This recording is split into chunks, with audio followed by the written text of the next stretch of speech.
attacks, right? He doesn't have an Impale. He doesn't have a Heavenly Banner. He doesn't have Suppress the Insolent or whatever Artemis's ridiculous names are.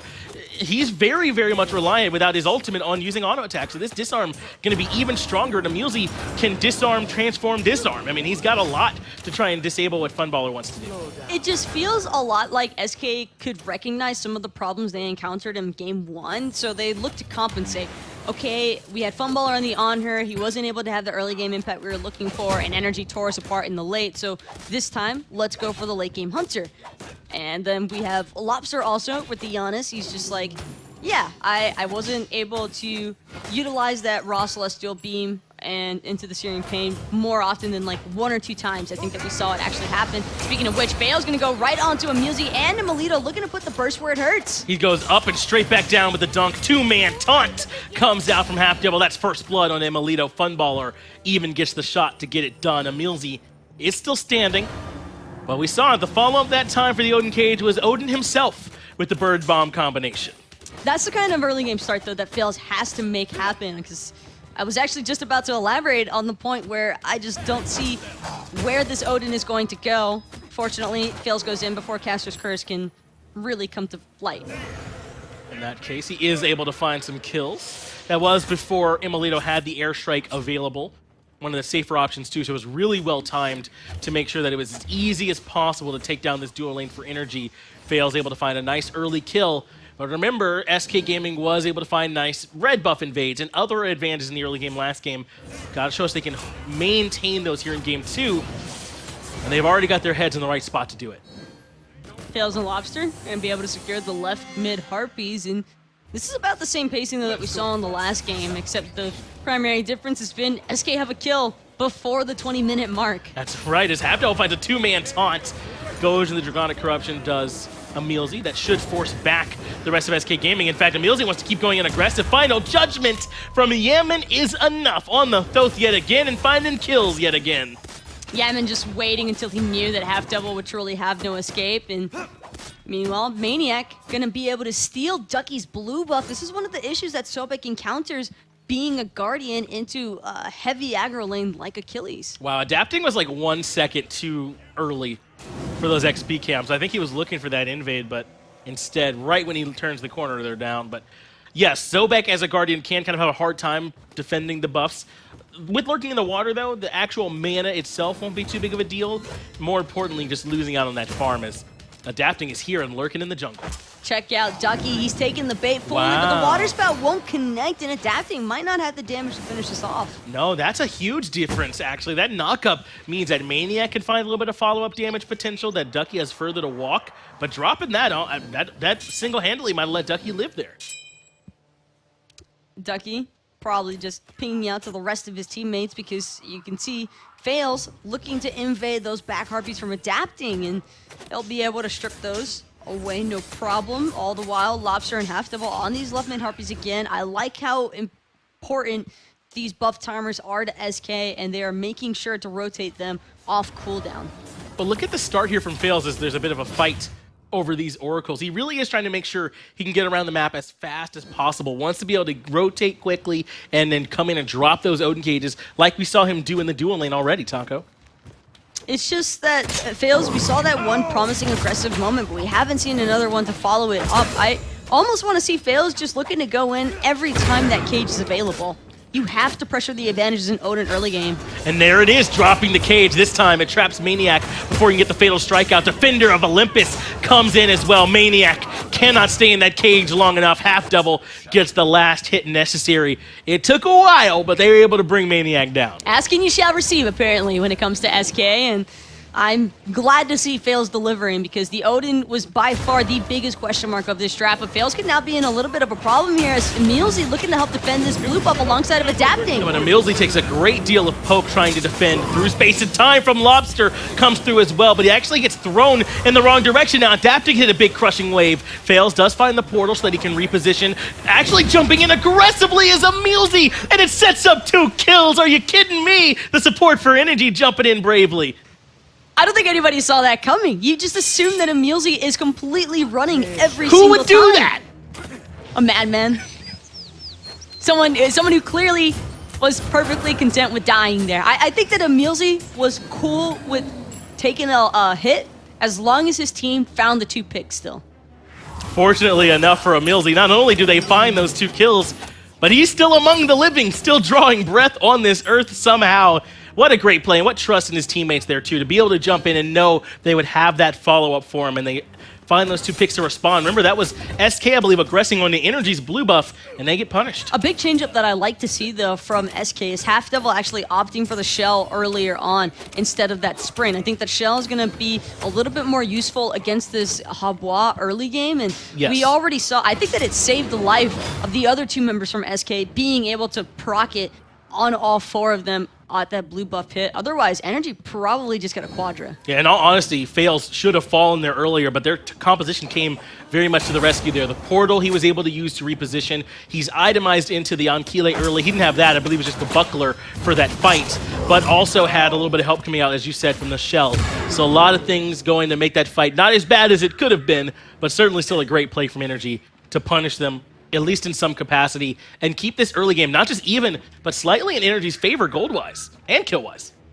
Gold and experience just leaning a little bit more towards NRG's direction, but the experience still not as stark as what you would expect it to be. And even better yet is the fact that SK, at this point last game, it was already starting to careen more towards NRG's favor. Pyromancer should be spawning here shortly. Lobster and Half Devil are here. Emilzy appears to be the target. Dash in. No taunt from Half Devil. Just trying to force a response from Emilzy. They want to come in towards the blue buff, which is up. Maniac is here for the defense. Defender of Olympus into the cage. Fatal Strike has been used to try and avoid some of the damage, but the dunk comes in as well. Maniac does not make it out. Adapting does get Ducky in trade, and now comes in the damage from Adapting and Yemen. They find a double kill for the jungler and blow up SK. Here's where the differences start to come into play. Emilito now chasing down Funballer, just needs to connect a couple more autos before going into the airstrike, and he's still looking for more. Emilito winning the 1v1 so far in duo lane. NRG hunting down Lobster in the solo lane. 4 kills in total. This early game is starting to go in NRG's favor. SK had a good start to it, but yet again, they all in onto Maniac with the Odin cage, and it just takes too long to get that kill. Yeah, I'm not going to even call this one Caster's Curse, because that was just SK going way too deep in a moment where NRG definitely recognized that the blue buff invade was about to happen, and they all just go to assist Maniac. SK just needed to disengage there with that through space and time, but unfortunately, it was used to try and help secure that initial pick. Unfortunately, they did not have that one available, and look at what Maniac's itemized into early here. The Bulwark of Hope. A lot of the times we see Pestilence like as an early magic defense item. We even see Genji's Guard, but this Bulwark, to get him that extra health shield when he's being all-in, especially up against Ducky and Lobster's damage, great itemization choice. Also could have maybe opted for the Runic Shield too, just to really ensure that Ducky's not going to be able to have as much power as what Guardians typically look for in the solo lane, and right now, it's going to be NRG this time looking to punish Half Devil. Half Devil does eat the final judgment, does eat the evade and punish, does go back to the grave, fails, has that shield charge, but he does jump in aggressively. Cage comes down, and Emilito Lobster is able to bring down the Hunter. The snipes come out from Funballer, but he cannot finish off Emilzy, who escapes, and Adapting hunts down Lobster. Funballer going to be the next one to fall. Double kill for the Habois in the jungle. 5-0-3 for the Adapt King. Just nowhere left to run. Lobster getting pinned up against the wall even before he dies, and one more time, that's just SK trying to invade buffs that they probably shouldn't. Overcommitting certainly is SK here so far. Great evade and punish. The stun fails. Defender Olympus, I believe, did not hit Emilzy there because of that. And NRG, even though they kind of go a little bit far into that tier 1 tower, are able to survive and fall back. But that fight over in the jungle, Taco, I mean, what happened there?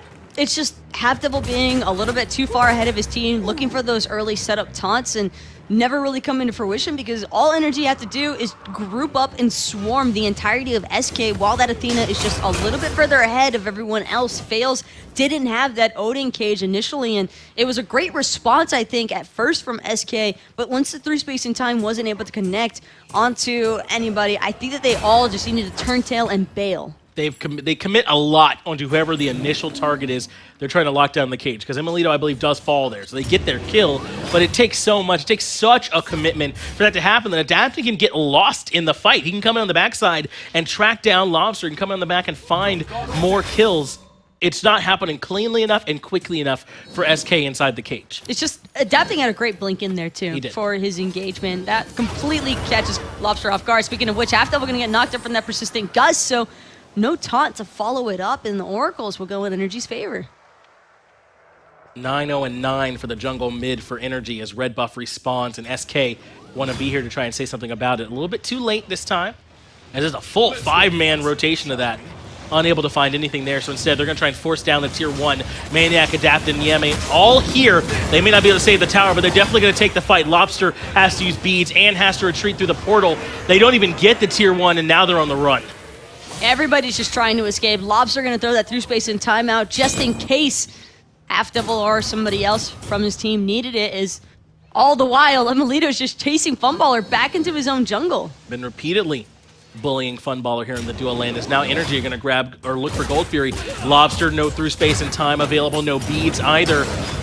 NRG certainly feel comfortable going for this now. Half Devil and Fails are all here. Maniac is going to be the target. They all in commit on him once more as he's going to be the one frontlining, but Ducky is the one that's in trouble. The Sobek needs a friend and there's no one there to help out. Emilzy lands the stun. The Funballer can't even get up into the sky. Emilzy brings him down. Now Lobster stun. Aegis keeps him alive for a moment, but only for a moment as he's in execute threshold and Fatal Strike doesn't land. The portal actually good enough for a return kill, but Half Devil falls. So does Lobster. Lobster's just got no other pathway to escape in, but shout out to the style kill there. I like it. Onto the Fatal Strike, catching Maniac out at the right moment to lead into a kill. That's still going to be a Gold Fury, though, for NRG, and adapting right now, just covering all across Fails' jungle to see what he can take. And it's tough. Yes, Maniac is 0-3 and 4 this game, but if that means that the rest of his squad can be 11-0 and 12 or whatever, Adapting and Yemen or whatever absurd combo they've made together here in this game so far, I think he's happy with it every time. It's a 5,700 gold lead, 9,400 experience lead at 15 and a half minutes. You said earlier, Taco, that the early game went better. Well, NRG kind of got there eventually anyway. And this is starting to happen right around that same 15 to 20 minute mark that we've been noticing NRG really starting to ramp it up against their teams. It reminds me a lot of Season 2, when these guys all used to kind of have the same sort of reoccurring game plan. It was farm, farm, farm, and then one team fight just broke the whole game open. They would flip the switch right around this mark, and this, of course, is a different team. You know, no Dimmy here, no iRapper, but it feels as if that DNA is certainly still there, as once they feel comfortable that they've gotten their lead, they're ready to come start forcing fights, and Ducky meeting up with that first hand, plucking not the right direction. There's nowhere for you to go, buddy. Ends up getting executed by Maniac. That's the panic pluck. You don't care which direction you're going, you're just trying to get out, and unfortunately for Ducky, there was no escape, and same might be said for Fails here, as he is going to eat a large chunk of his health from Yemen, and this is all prior to Yemen even having that Obsidian shard online. Man, Emilzy's almost the same level as Fails and Funballer right now. He is the same level as Ducky. Emilzy farming very well, or rather Ducky and Fails and Funballer are having a hard time finding farm as Emilzy at level 13 and matching them. Stun comes out. Raven Shield into the knockup. Not going to be enough. Just barely able to jump away from the Soul Reaver proc from Adapting, but not going to be able to say the same for the tier 1 in mid or in solo.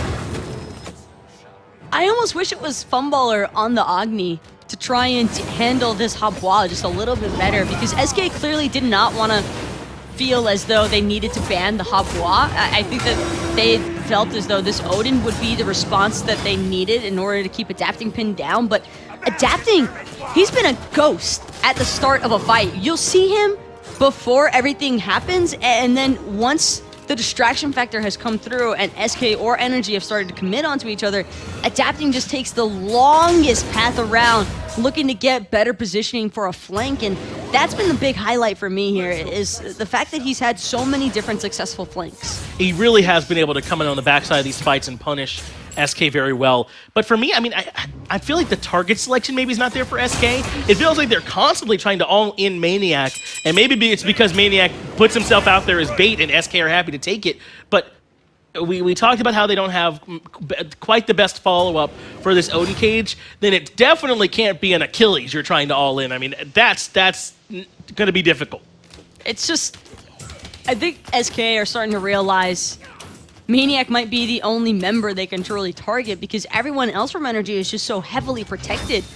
adapting is almost impossible to keep track of because you have to worry about the front line of NRG coming straight at you. And Half Devil also has really just been a high casualty this game because every single one of those times he looks to dash forward, it's almost always turned against him. He has not been able to find the initiations as Ducky is going to meet up with Maniac in the jungle. They don't have the aggression there. Imolito, though, trading very advantageously with Funballer and Emilzy right here to force out the ultimate from Half Devil just to keep him alive. Aegis has to be used to avoid Adapting's damage, but Yemen still has his long-range damage, not quite enough. Funballer does survive, but it costs a lot, and the Tier 1 tower falls. Cost Funballer both of his actives. Great reflex timers, though, on that Aegis for the water spout. Otherwise, I think we would have easily seen Adapting looking for the Crushing Wave follow-up. That was actually crazy, I agree, from Funballer to be able to survive there with the Aegis. Because I think Adapting blinked in for that water spout, and he just kind of responded to that audio cue and was able to live. Just barely, but as you mentioned, it cost quite a bit. No Defender of Olympus from Half Devil, no Aegis, no beads. Also no blink from Adapting, but other than that, they give up nothing due energy to get that pressure. And poor Fails, man. His itemization is looking pretty rough to try and deal with energy. He's got the Ankyli and the Runic Shield, but I don't think that those protections are going to be enough against a Habwa and Thoth, who are level 17 and 19 respectively. That's pretty gross, isn't it? For 19 minutes into the game to be 6-0-5, level 19 on the Habwa jungle, Soul Reaver, Obsidian Shard, both raring to go. Cause problems for whoever just happens to be nearby at this point in the game. I mean, it's just going to be a difficult life. And even look at Emilzy, Relic Dagger into Phantom, even the Odin Cage is going to be less relevant now. Adapting didn't even bother with the Bancroft's Talon. That's right, I think he felt as though he was going to be able to comfortably farm this one so efficiently that he didn't even view this Odin as a threat in the slightest. And I think that poses its own set of issues. Going to post some issues for this Gold Fury as well. Linergy going to extend that gold lead as SK Gaming are not close enough to contest. Through space and time is used. They want to all in, try and pick someone off. Pluck lands onto Adapting into the two-man taunt. Beads, though, allow them to reposition. Now Ducky's in trouble. Odin Cage comes out from Fails, but Phantom is there in response. Energy ready to regroup, and this time they're picking their own targets. Lobster falls very early. Fatal Strike reset. Doesn't finally execute, but they're still surging. And Melito using the airstrike to play even more aggressively. Going to be able to pick up Half Devil with that double kill. Ducky making it all the way to SK's back. Harpies by Red means that no one from NRG is really all that interested in chasing down this Sobek because it's the Fire Giant that they have next in their target. And Taco, I like the idea from SK, right? They've lost so much this game. They got to find somewhere to try and get something back. Maybe NRG commit too much onto the Gold Fury, and they can all in them with that Giannis portal, but they're so ready for it, Taco. It doesn't immediately work for them, and NRG are ready to turn and burn. I can't even call this one step ahead from NRG. It just feels like they are taking leaps and bounds every single time. You think that there might be a promising moment for SK. It's just 180'd entirely in favor of NRG. And Adapting and Yemen very quick on the beads. Emilzy instantly there with the Phantom to get them out from the Odin Cage. I mean, Yemen didn't even have to use the Purification Beads to get out of it. I mean, they just do such a great job of responding to the engage from SK Gaming, turning it around. Now they have Gold Fury and they have the Fire Giant. There's still Tier 2 towers for energy to grab to add to that gold lead before they start looking to siege these Phoenixes. Both these games so far have looked very clinical from energy, but SK continue to show signs of life, Taco, and they're going to try and put up the best defense they can. Sometimes, though, your best just isn't good enough, and for SK, I think that they might be reaching that moment, Finch. There's two T2s left standing on the map for them.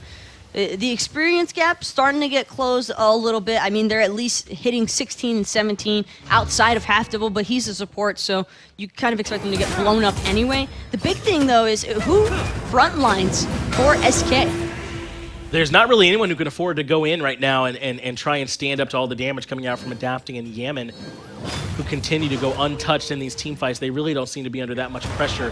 Finds the hammer onto Half Devil. Emilzy, that's a great shot. Sets up Maniac with the follow-up damage into the water spout and into the deletion. Maniac finds the execute off of just a great hammer from Emilzy to catch him out. It's just like clockwork watching NRG go to town here against SK Gaming. They're going to be able to take out the mid T2. Half Devil down means it's a 4v5 fight, and SK don't seem very interested in taking it. Blink in from Maniac Duck, he's the next target. Emilito gets the last hit, but everyone reined in the damage. Fails, forced to fall back. NRG grab the mid Phoenix. There's still a tier 2 tower. There's still 2 Phoenixes up, and NRG are going to go back towards the Phoenix on the left-hand side and grab that one. Only 3 of SK to defend, but Half Devil's so low, he's back up and ready to fight here in just a second. He's back to fight, but the Phoenix is already gone, which means that NRG's probably going to disappear with it, and sure enough, they fall back after getting what they were looking for in the first place, and now it'll probably just be an easy cleanup of whatever buffs are available in SK's jungle, and considering that the red hasn't spawned just yet, that should be saved for Lobster. Now, NRG have a big lead, but the carries for NRG are hitting level 20 right now. Yemen's right about there as well, so the experience lead's not really going to be growing. They can't get more than level 20, so the gap's only going to shrink in favor of SK. They're getting close to getting 6 slotted here in a couple of purges. They're not there just yet, so the gold lead's still relevant, but experience not as bad. SK still got to farm up a little bit, clear these ways, get what camps they can, and try and close this gap so they can catch up to NRG. I just feel like SK, though, some of the decision-making has just not been there. Half Devil building a 4th item, Gauntlet of Thieves, and there's not a chance he's going to be able to get that stacked even remotely close to making it useful. It's definitely not a great item when you're behind. Sometimes you see supports forego it once they realize that they just need some protections in the moment. He did go Sovereignty Heartward first, but at this point, that Gauntlet Thieves just does not seem like the play. The Ode Cage just used to try and keep this Phoenix standing, and for now it has worked, but fails. Has got to retreat. He's an execute threshold. Phoenix falls, and Emilito's going in aggressively looking for shots. Funballer has to go up into the air. No one to peel for Ducky on the backside. Adapting takes him out. Emilito with the Aegis survives, and Funballer can't make it back to the fountain. Fails, falls as well. Half Devil just trying to get healed up, but the NRG machine just too strong as they look to take game 2. And not even a slight against SK. I think this is just NRG showing how strong they have been in Season 5 here. And looking up in the Summer Split in comparison to their Spring performance, I don't think that NRG is planning on missing out on another land. That's not what it feels like, does it? I mean, NRG is always